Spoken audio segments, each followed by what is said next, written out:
What's going on, guys? Scar coming at you with another Magic the Gathering video, and I do apologize for not being in the camera as I'm doing this video today. I kind of threw this video together at last minute as a special request, kind of in a way. I saw in my video, if you haven't seen it already, for the top meta decks, someone asked about why didn't I include a particular deck in that video, which is this mono green Stompy kind of build.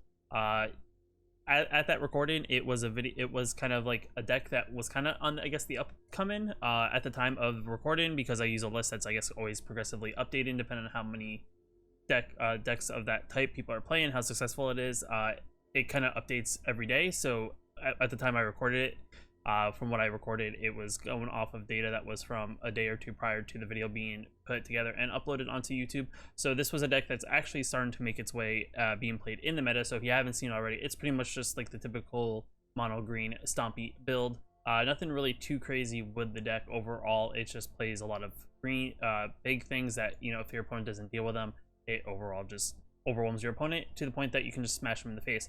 Really the only thing that got added to the deck that is really new is Scavenging Ooze. Other than that, these are cards you probably already seen before in a mono green deck. Starting off with the Pill Collector, he is the one drop that's super good in this deck just because everything you play later turns just makes him bigger. The ability that he gets +1/+1 counters every time he plays something that's more powerful than him, and every time any of his 3 or more counters, he gets trample as well, and then he also gets counters if the creature dies. Following that up with the Barkai Troll, it's a solid 2-drop for 2/2 that it comes in the battlefield with additional +1/+1 counter on it, with the ability to remove that counter and give it Hexproof until end of turn. Decent in the way if they want to spot removal in some sort of way, but overall it's just a solid 2-drop that's really a 3/3 when it comes out into the battlefield. Following it up with a Crawlhaw Pruner. It's a 3/2 with reach. When it enters the battlefield, it chooses up to 1 target creature with flying you don't control. It gets +0 at the end turn, where X is the number of creature cards in our graveyard, and then it fights that creature. So it's like, in a way, it's a fly and removal. It pretty much fights a creature that's in the air. It gets buffed if we have creatures in our graveyard when it comes out. It's just kind of like a spot removal. We can also use it for reach, especially if in the early game, if we're playing against like Azorius Flyers, we can kind of spot removal some of their smaller flyers, as well as put it on the battlefield to give us additional reach. Following that up with Scavenging Ooze, the new card from M21 that you'll see in most decks that splash green because of its ability to tap 1 green, exile target card from a graveyard. If it's a creature card, it gives it +1/+1, and as well we gain 1 life on top of it. So a good way to remove things that we don't want to reoccur from the graveyard. You can also get rid of other things that you think they're going to reoccur them or get them back in some form or way. We can just exile cards to exile them to just get rid of them. Shark Beast is another solid card that's pretty good in the ability that he has a 1-cost sorcery that gives us a 1/1, and he is a 5/5 for 3 mana, and his only downfall is if we don't have a 1/1 on the battlefield for attacking, he can't attack. But the ability that we have a 5/5 on turn 3, if our opponent hasn't dealt with our 1/1, we can definitely swing in for decent damage by turn 3. Then Yorvo, another solid 3-drop that is in mono green. He enters the battlefield 4 +1/+1 counters. Whenever a green creature enters the battlefield under our control, he gets additional +1/+1 counter. And if that creature's power is greater than Yorvo's power, put another additional counter on Yorvo. So pretty much as long as we play stuff that's green, which the whole deck is, he'll just get stronger and stronger and stronger. Then we got Gem Razor as another reach/trample card with the ability to destroy target enchantment and or artifact. 3 costs for that. 4-drop 4/4, but really we're going to mutate that onto either maybe like a Yorvo or even a Stonecoil Serpent, or even just like a small Pill Collector just to make it just that much stronger, because the base power and toughness of that card gets changed to the 4/4, and any additional counters that are on that card actually get added onto this. So pretty much this could become a big threat. It's just definitely good spot removal and kind of something that maybe throws our opponent off if they're not expecting it, but if they've seen this deck, they may already know what to expect. Questing Beast is another solid card just because the smaller aggro decks that play small 1/1s and 2/2s can't actually block this, and also if you're playing against something maybe more control based, it definitely goes right through walls. And the additional ability that whenever we deal damage to an opponent, it deals that much damage to a planeswalker. So, you know, being able to swing in, deal damage to an opponent's face, and then on top of it deal, you know, the 4 damage to a planeswalker if we don't want to, you know, if we want to get rid of it, is definitely good. It has Death Touch, it has Vigilance, it has Haste, it has all the good things for a 4-drop. Then we got Vivian, which is also good because Vivian is an M20 card. It's one of those things that you don't want to craft if you are very limited on wild cards, just because it's M20. It will cycle out in September, so this is one of those things that you probably want to look forward to possibly replacing with something in the newer sets. There's definitely a lot of good planeswalkers out there that are mono green that definitely we could replace. You could always replace it with the new Garrick that came out in M21. You could replace it in the Vivian, I believe that's in Ikoria, and there's probably some other, you know, you can even, as much as you can even throw in not Nissa. Nissa. You can even throw in Nissa if you want to. I mean, we don't really need the additional green mana, but the ability that it makes our lands into creatures, which is always good. It makes all our green mana produce double mana is always a decent option. But Vivian's good here just because it gives our creatures +1/+1 counters that we can distribute to 2 creatures, and they gain trample until end of turn. And then we can also, you know, make our creature deal damage to target creature or planeswalker our opponent controls for -3, or we can -5 and choose a creature card we own from outside the game, reveal it, and put it into our hand. So we go into our sideboard as like a little bit of a wish board, but really we're using it to distribute +1/+1 counters, give our things trample, or even fight creatures or planeswalkers to get them off the board if we really need to. Then the Great Henge, because it's a solid green card that pretty much costs less, equal to the greatest power among creatures we control. We can tap it for 2 green mana and gain 2 life. There is no mana burn, so you gain life regardless of whether you not use that green mana. So it's a good way to just kind of, you know, gain some life. And then on top of it, whenever a non-token creature enters the battlefield, we get a +1/+1 counter on that creature, as well as we get to draw a card. So we get to refill our hand every time we play something, so we can keep on just refilling, getting threats onto the board and just kind of, you know, going to the face. Stonecoil Serpent's the only non-green creature in the deck.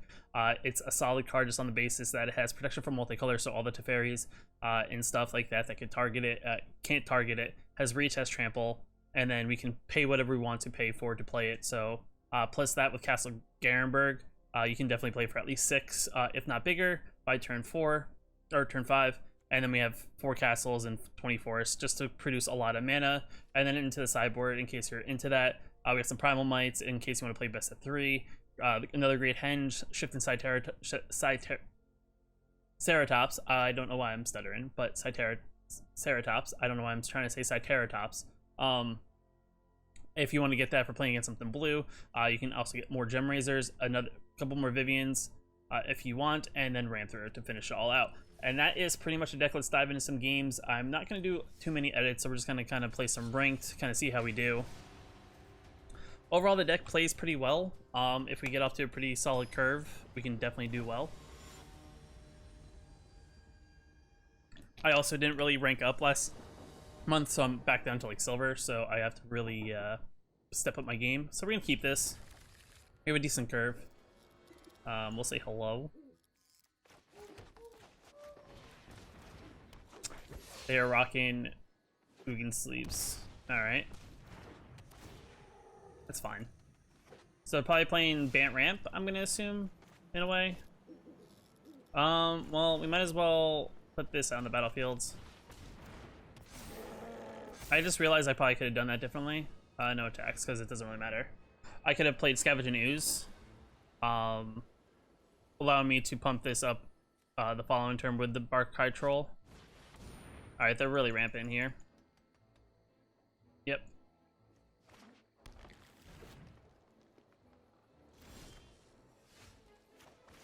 I mean, might as well swing in. Alright, so they're gonna take 3. Interesting. Play another one of these. Why not? If they wipe the board, they wipe the board. We have another Scavenge and Ooze. We can eat things. Maybe they don't think that they want to do that. Maybe they have an Uro. I don't really know. But they have a land. We know that for sure. Grow Spiral into an Uro? We kind of need some of our bigger creatures here, though, to make our things just that little bit better. They can still play a Wrath effect to wipe the board out. I'm kind of curious as to what they're doing. That's fine. They're going to definitely draw a card and discard a card.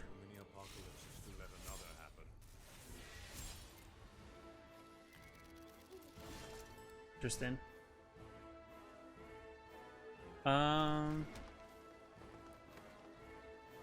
I could pump up this.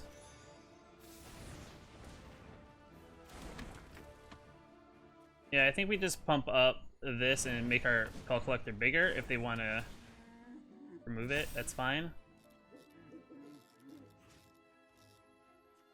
Well, let's just make sure Teferi's dead, just because we don't want him to do those things. He could still phase something out if he wants. Alright, so they're just gonna go for the draw a card, discard a card. Interesting. That's not what I would have done, I think. Well, maybe they have a board wipe effect, so that maybe that's the play, but the fairy's still dead regardless.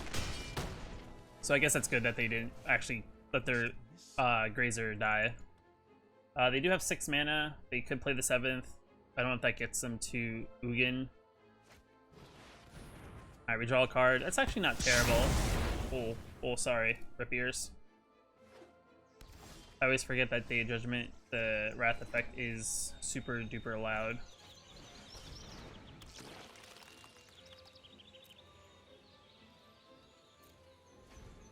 Alright, so they played a lot to do that. I guess we'll just get your Grazer. My turn? Alright. Lance is okay. I mean, I'm gonna just kind of slowly do this just because I'm unsure what they're trying to do here.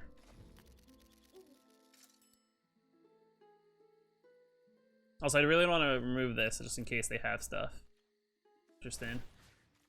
I guess we'll go to our graveyard. I'll remove mine. They have a reaction. I mean, they could play a Brazen Borrower, which I assume they were gonna do. Or Brazen Borrower. They have a counter? They do not. Fine. So they play a Borrower here. They could have another Ugin. Doesn't feel like they have Ugin. They could have another Borrower.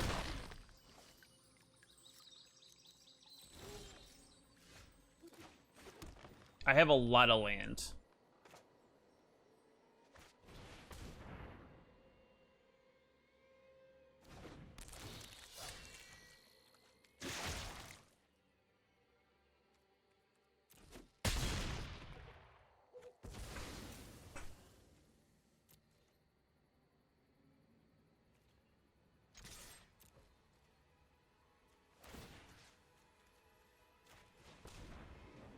I'm kind of curious. I mean, they could get an Ugin. I mean, my hand's pretty terrible, I'm now realizing. Just on the basis of we don't got much. We don't have much. Other than a Scavenging Ooze. But, I mean, it's doing the job. So I'm just going to kind of slowly play this out. And just kind of, I don't want to go too much. I could have went all in.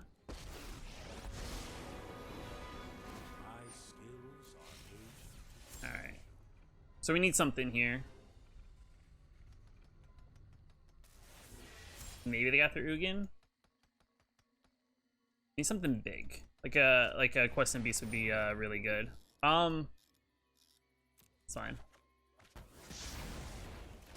Yorbo is actually pretty good. Quest and Beast would be really good here too. Another land is not great. I'll play Yorbo.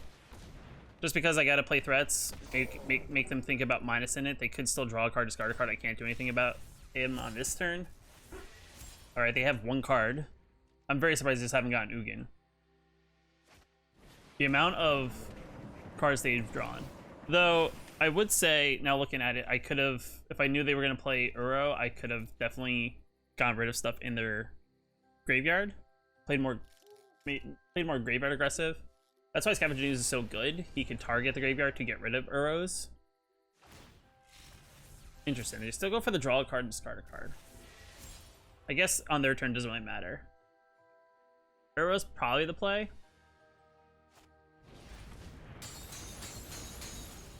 Time's up.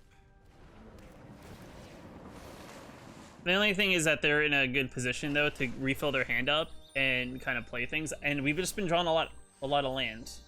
The amount of land I have is redonkulous. I've drawn 10 land. I mean, I've drawn some stuff. It's not like I haven't drawn stuff, but I've only drawn 4 creatures, 6 creatures. Oh, I thought for a second he phased out his land. My question is, are they going to... I mean, I'll take the 6 if they attack. You could phase it out. Alright. They pretty much have the game now, just because I don't think there's anything I can really draw. So, we'll see what we draw here. If it's another land, I'm probably going to just scoop. But, we pretty much didn't really draw enough steam to keep on going. Alright, they're really going out, though. I mean, it doesn't really matter. I have a plan. Yeah, we're going to scoop on that, because I don't play many land, so...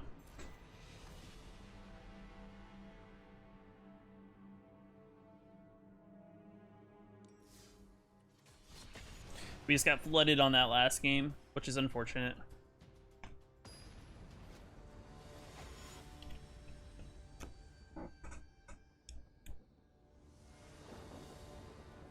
Alright, we go first. This hand's pretty decent. If we can at least get some land, we definitely can go off pretty strongly. Of course, it's turn 1 Paul Collector, just because he's so good. I also hate that, like, I'm not going to play Stone Coil for 0 unless, like, the deck's designed around it. So this is either flash or some sort of control matchup here. Part of me wants to save the Stone Coil.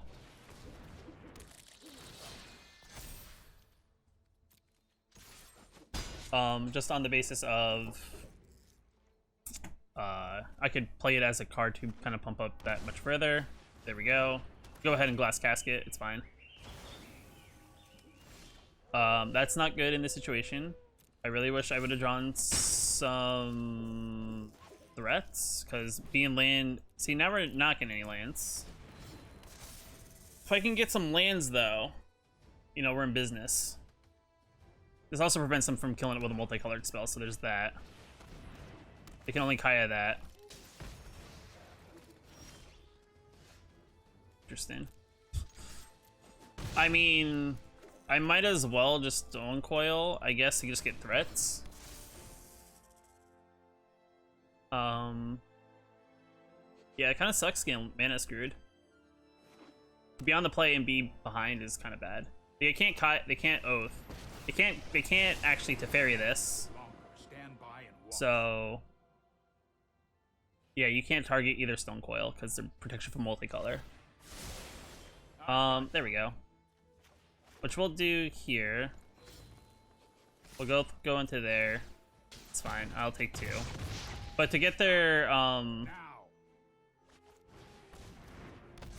Teferi out of bounce range is pretty strong. I mean, they could have a Wrath spell, which is okay.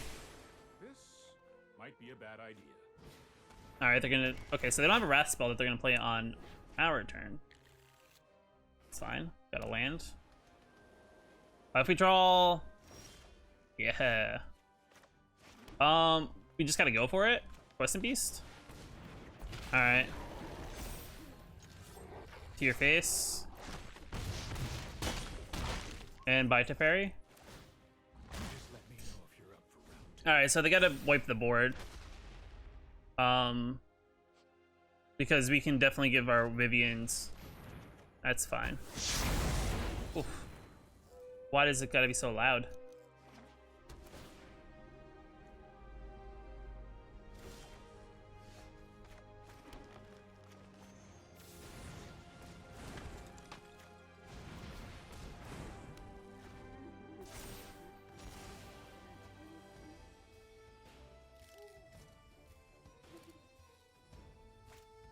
Gotta make him have it. You gotta bounce it if you want to. I mean, that's an okay move on their part, but I think the cool ability is that since they did that, I still get the Great Henge. Oh, it's 3 or less, right? It is. Alright, Vivian's not gonna help me here. But I guess we'll play it. Just to, I guess, bump it up. I've survived an apocalypse. I will survive you. Because next turn we could -5 her. and get something from out of the game that they can't technically take care of. All right, they had to have it. They really have to have all this. We're still gonna do the same thing because we can get the Ceratops, you know, the good old Cyteratops, guys.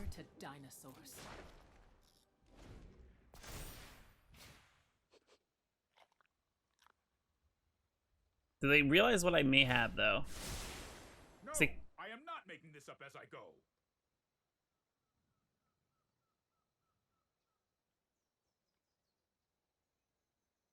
I guess they're trying to figure out what they can do. All right. Do they have something to take care of it is the question.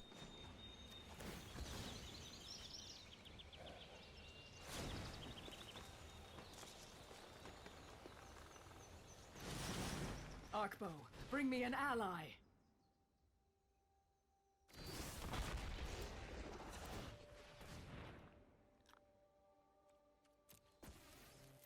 They have the... They have it?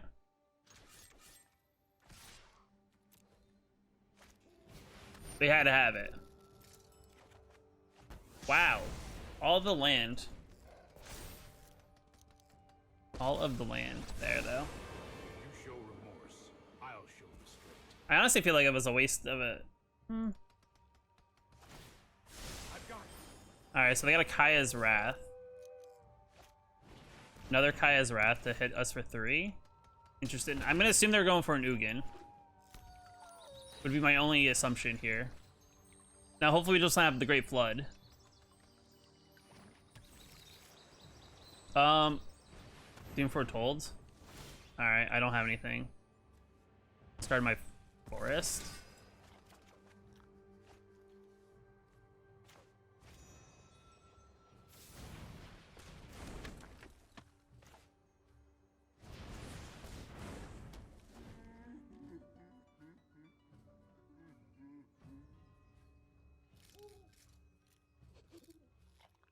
See, the weird thing is, if they decide to Ugin here, at for any reason, it would wipe out their glass caskets, which would come into play after the effective Ugin. So I guess maybe that's why they're not playing Ugin. If I draw something that's outside of Dance of the Mance, okay, that's fine.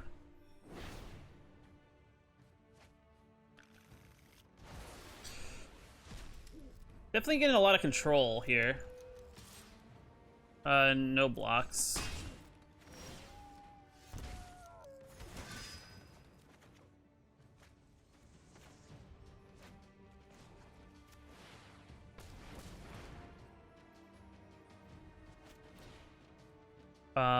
Eight.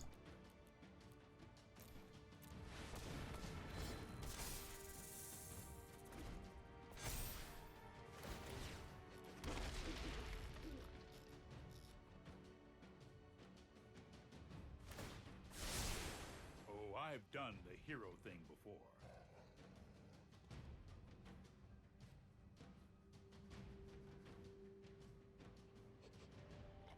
He's touching everything. Maybe he's analyzing? We can't Ugin here. Like, Ugin wouldn't help him, I don't think. An attack, and I feel like he'd want to keep the Elspeth around.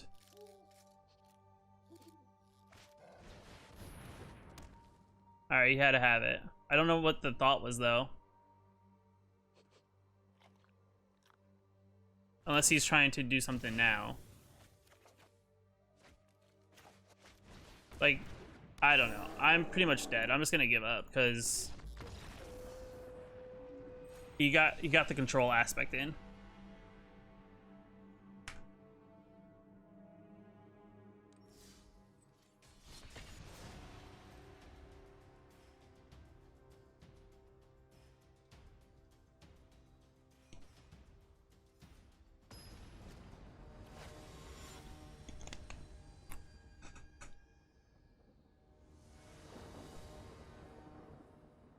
We're on the play again. I'm gonna keep because the hand's solid. Pellet Collector. Then we got Harpooner into That's fine. It's only makes sense that he takes care of things. I'm gonna play this because why not? Into Yorvo. It's fine. Still fine. They're not gonna. Don't attack. Okay, good.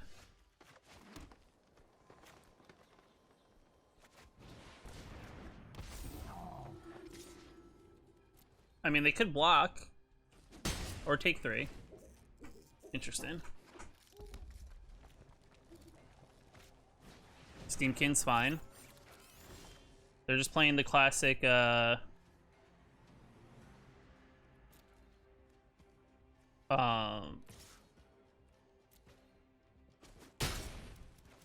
classic mono deck. We'll do this because it gains its life. It'll make this stronger.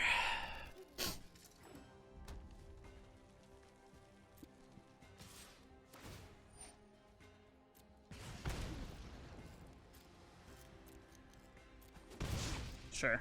Draw your Alright, another runaway Steamkin. That's fine.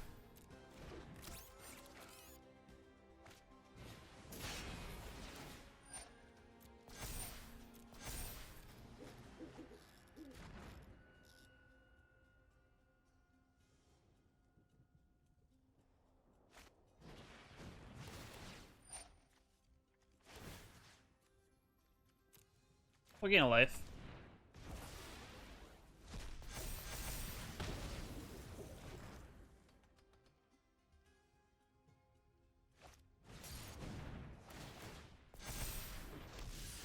So you're gonna play your whole hand?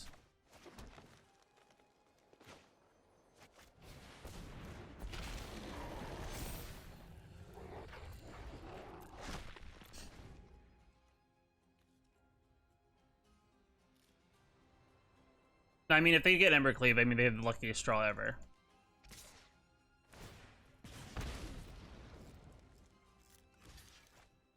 We'll just make sure we're just gonna block with our biggest thing.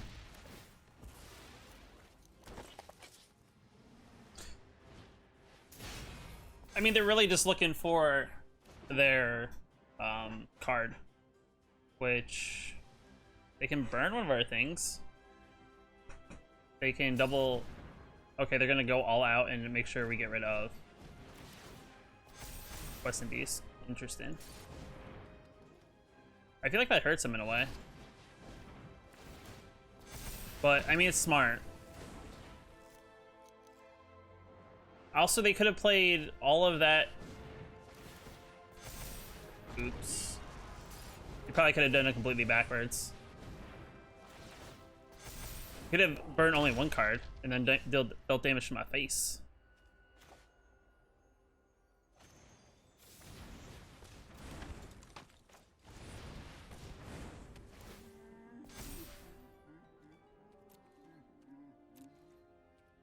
And then you could have spent the other damage killing off another creature.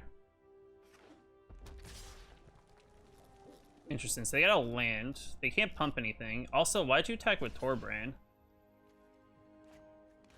So we'll make sure Torbrand's dead. We will grab you, and we will kill you. And then, yeah, I think we're still alive, right? I guess I can trump this so I don't take that damage.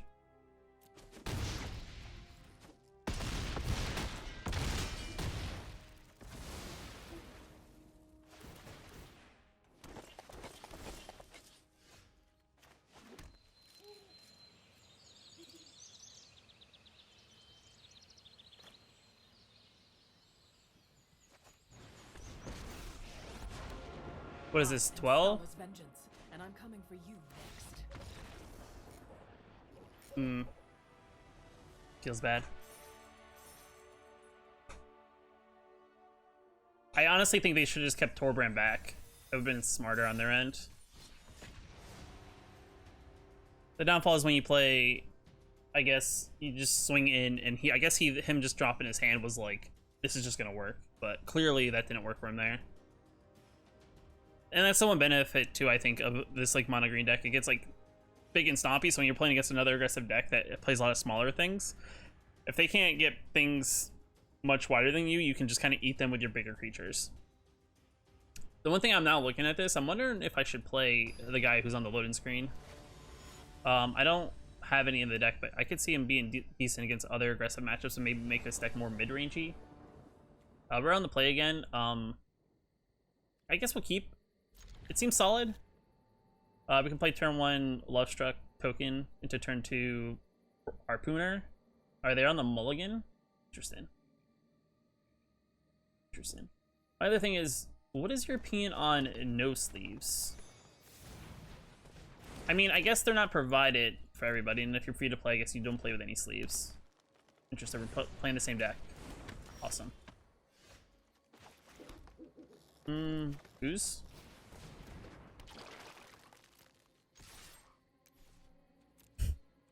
Get in, just kidding.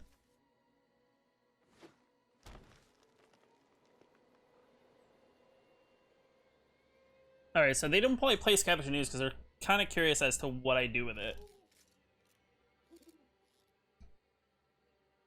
Which is interesting, I guess. They don't do anything. That's good for us. Because I think in this situation, we actually play Pellet Collector into Harpooner.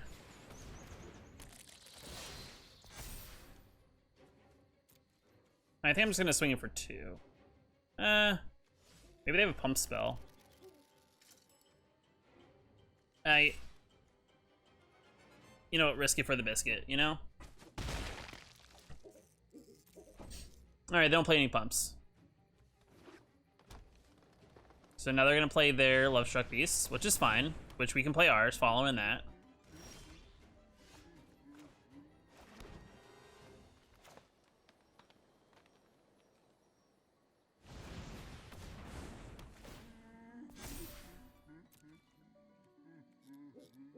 And no attacks. Enter.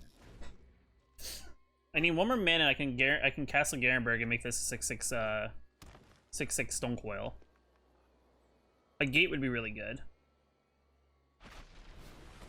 All right, that's fine.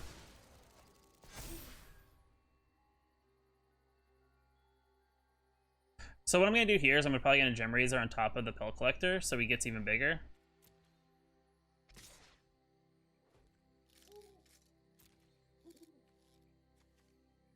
No blocks. I'm gonna gain the life back.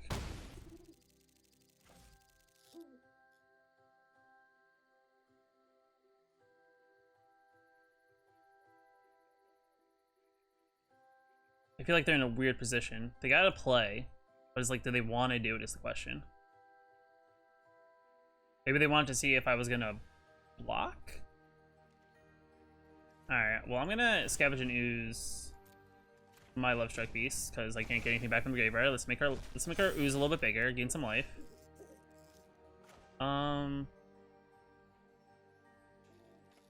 Let's do this onto this.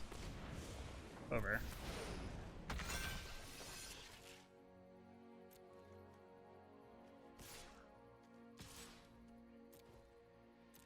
Maybe they have another ram through?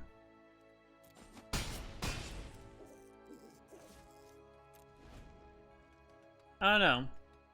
I could have put it on the Pellet Collector. That's fine. They have 3 mana now, so maybe they play some creatures, which is good for us. Well, yes and no, I guess it's good for us. They have a creature is the question. They do. Alright, they're gonna fight our token. Or double it.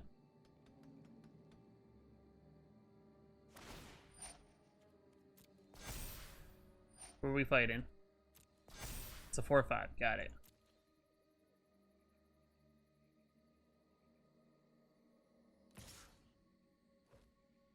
Interesting, so you want to block.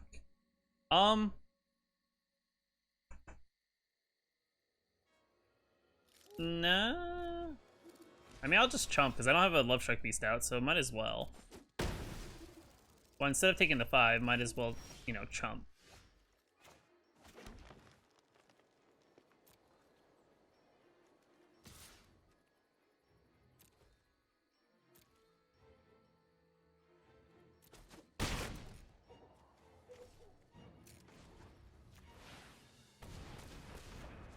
And Stone Coil for 6. And now Pel Collector becomes a threat in that sense. Alright. Exile a card from graveyard. Awesome. See, now they can't actually attack. I guess they don't have a creature? Or they're just getting additional draws. Oh. Paradise Druid. G for the big. Alright, Ceratops, that's fine. Ceratops main board. I guess maybe they play a lot of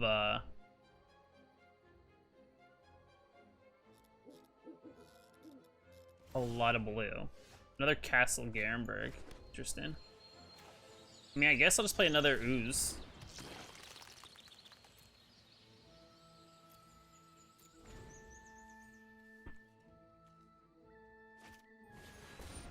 Yorbo. I could really use my own Great Henge, because that'd be really good for me. I'm trying to see if they get aggressive. If they get too aggressive, this could be bad.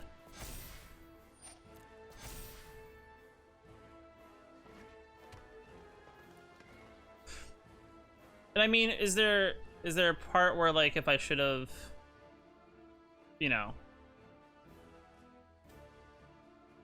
Now, if they attack when they're shifting Ceratops, I could technically double block kill their shifting Ceratops. They're considered swinging in. Interesting. They have a card. I have 0 cards. I guess we just play a Love Struck Beast.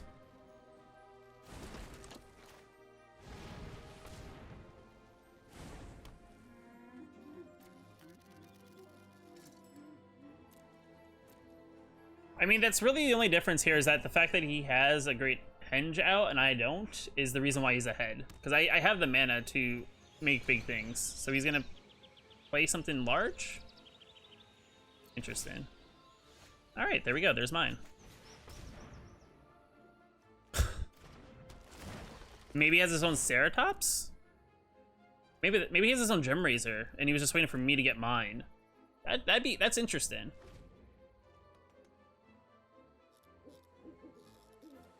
Because if he Gem Razors here, that's actually really strong, because then I can't actually take advantage of the Great Henge. Also, what is he holding? Is there anything in his hand that's like multicolor? Like, what spells could you be honestly holding? Is it just a bunch of lands? He has 4 cards. He doesn't really like the Ooze.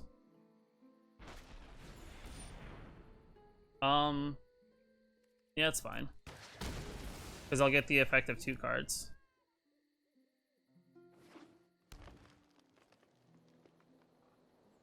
So it was a ram through that he was like kind of carelessly holding.